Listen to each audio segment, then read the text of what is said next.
Welcome everyone. We have Alex Slobodyanik in our studio here, and we're going to ask a couple of questions. Alex, it's good to have you here. Thank you. Question number one would be about our time and internet. With an increasing amount of our tasks shifting to the online platform, whether that be school, work, shopping even, our consumption of digital information and overall screen time can go through the roof. Do you have any practical advice? What does a healthy balance of screen time look like? That's a good question.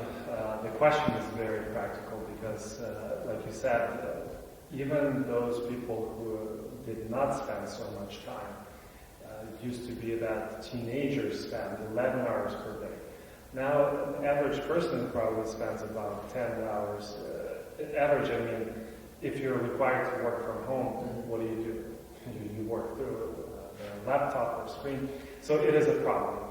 Now, the question that you ask, how do you maintain that balance between what? You know, if you have a scale, let's say, and you want to balance two things, then you actually have to speak about the second holder or the second half of your life. Unfortunately, some people, they do not have anything to balance. Okay, we tend to trade certain things in our life. It's impossible to have everything at once. And let me explain this. For example, if you want to travel somewhere, right, and you turn on Google Map, and as a trade-off, you need to share your location. You cannot turn it off and travel and use GPS. That's a very simple example, but the same thing happens when we want to check on that posting, for example. We have to trade something. We have to trade maybe our time with family. We have to maybe trade a peace of mind, because after checking those news, we're like really depressed. And so when we talk about that balance, it's very important to ask yourself, I ask this question myself, what's important for me? What's valuable for me? Because if I want to just stop spending so much on at the screen, what am I going to do with my time?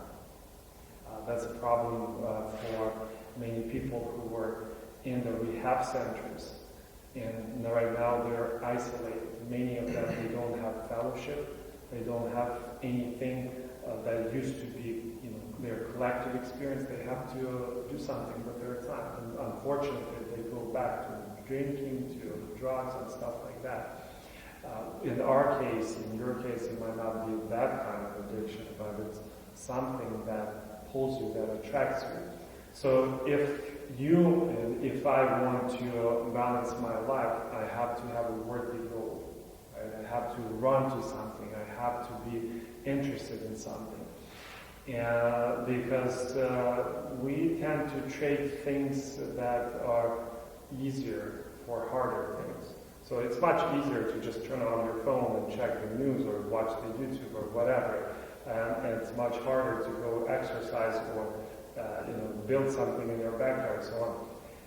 So the young person who wants to make sure that the screen time does not become a problem or addiction or just that burden, has to come back to a place where I need to have worthy goal. Okay? I need to learn an instrument, and I'm not talking just reading the scripture. That's important. But let's be honest, you're not going to trade 2 hours of screen time for 2 hours of reading the Bible. I wish that would be true, but on average, that's not true. So the practical answer, as I see for my kids, for young people, is to find that activity, that thing in life where you can meaningfully spend time, learn a new instrument, learn a new language, call your friends, help at home, and so on. Then we can really talk about balancing things. Otherwise, it's just screen time and nothing in return. Nobody's going to, leave something good and does not receive anything in return. Well, thank you for that. That's insightful. I believe to everyone watching, and practical too, yes. The presence of God is the sweetest thing that a person can experience. And we understand that God said, I will never leave you, right, nor forsake you. What do you do personally when you feel like the presence of God is leaving you, or perhaps what do we do when we're just becoming insensitive to the presence of God with us? Yes, the presence of God is very important, especially in times like this, because we tend to become fearful, tend to become just spiritually tense, and I can say, frankly, I never felt like God abandoned me. I know, the question is correct. I know from the testimonies of many people, good, strong Christians, I know that it's true that sometimes people go to that desert. I did not experience that in my life. Praise God. I don't know if I'm a spoiled kid in God's family. I don't know. Maybe this will happen in my life, and God will help me to go through it. But that other feeling when I become insensitive, oh yes, I become insensitive to God, to the Holy Spirit. And what do? I train myself to be responsive to the Holy Spirit, because God is not just leaving us on our own. He is regularly is knocking on our door. He wants to have fellowship with us. So in my life, I see that He finds sometimes people, very often people actually get me out of that place of being insensitive in a good way. Like I come to church, come to fellowship, and they ask me questions. Alex, how are you? Have you read the Bible? Or I listened to a sermon. Or in the opposite way, like He brings people in my situation that are either annoying, or they make me feel angry, or they are just scary for whatever reason, and then I turn to the Lord and I become sensitive again. So God is working on His side. On my side, the more I spend time with Him, the more I know my God, I literally talk to myself like David would speak to himself in his Psalms. My soul, why are you far from the Lord? You're tired. And I do say those things.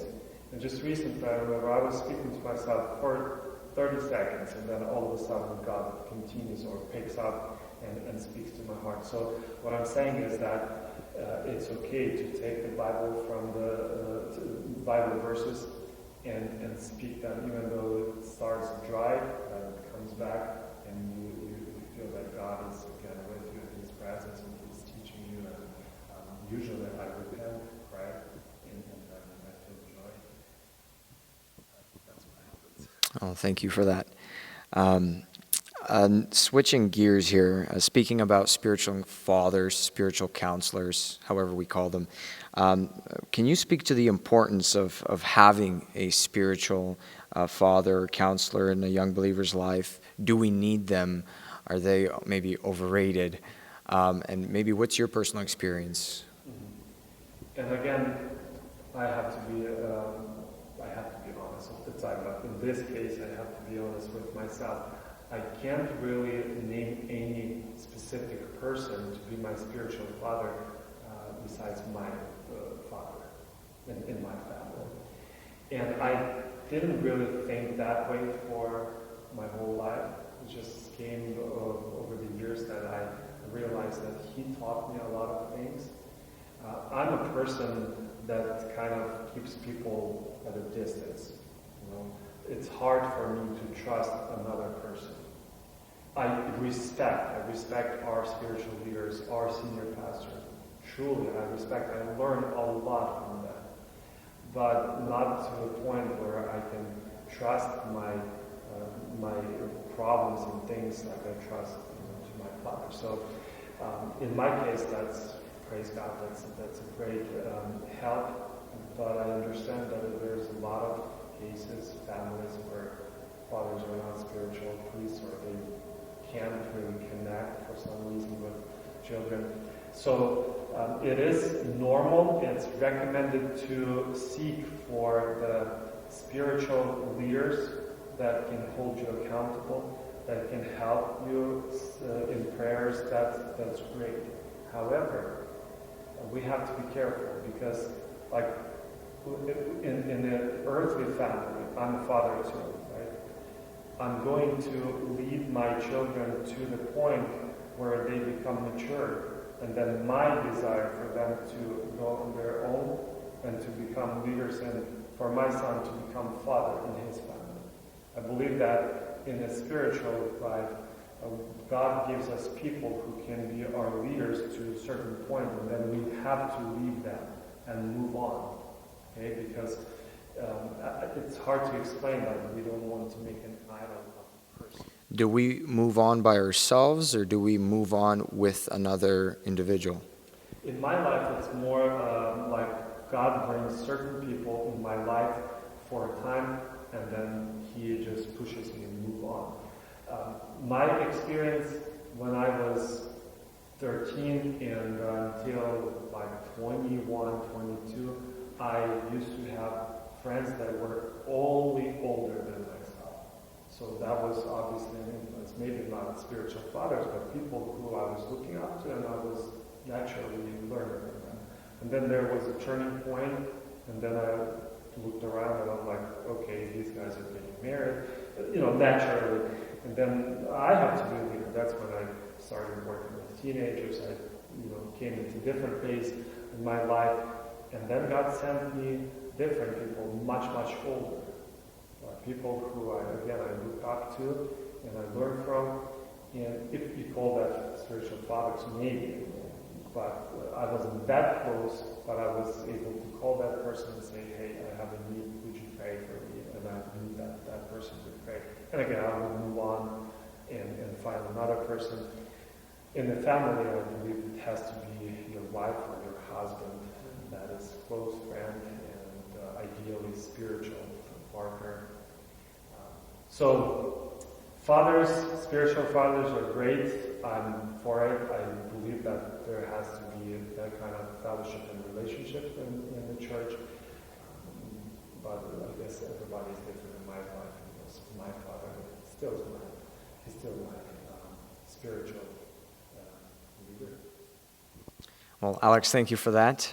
Everyone, we hope that you enjoyed this short question and answer session, and we do hope to see you very soon, whether that is through our videos or if this quarantine is over, face to face. May God richly bless you.